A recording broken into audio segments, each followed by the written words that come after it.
জীবনে বড় হতে গেলে কিছু করতেই হবে। আপনি যদি বসে থাকেন আর যদি বলেন আমি বড় হতে চাই, অনেক কিছু করতে চাই জীবনে, আমি এখানে এত দূর যেতে চাই, আমি সবার জন্য ভালো কিছু করে দিতে চাই, এটা যদি আপনি বসে বসে বলেন কোনোদিনও কিন্তু সম্ভব না।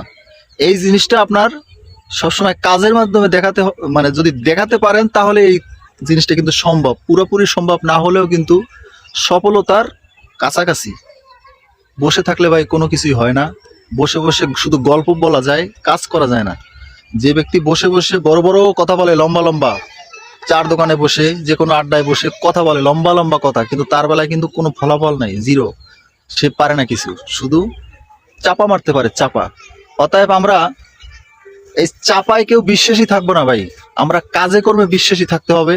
কাজে কর্মে আমাদের সফলতা মানে কি ছিনে আনতে হবে। আমরা তো সেরকম না, আমরা বাঙালি হয়েছি কি একজন, মানে এখন কি হয়ে গেছে কি বলবো, বাঙালি এখন নেশায় হয়ে গেছে জর্জরিত।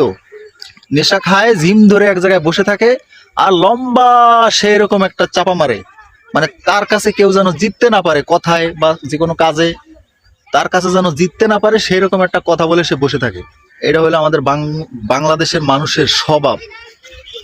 সবার কথা বলবো না, কিন্তু এইটা এই সংখ্যাটাও কিন্তু কম না, স্বভাব মানে অনেক বেশি। তো আমরা এই স্বভাব থেকে, এই চাপা থেকে আমরা বের হয়ে আসি, আমরা অরিজিনালে কাজ করা শুরু করি, তাহলে ইনশাআল্লাহ আমরা হয়তোবা জীবনে কিছু করতে পারবো ইনশাআল্লাহ ভাই।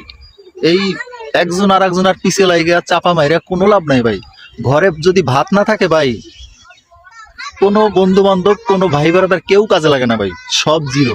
তখন শুধু আপনার দুনিয়াটা কেমন, তো সেই দৃশ্যটা, সেই কষ্টটা কিন্তু আপনিই একমাত্র সাক্ষী হয়ে থাকবেন, আর কেউ নয়।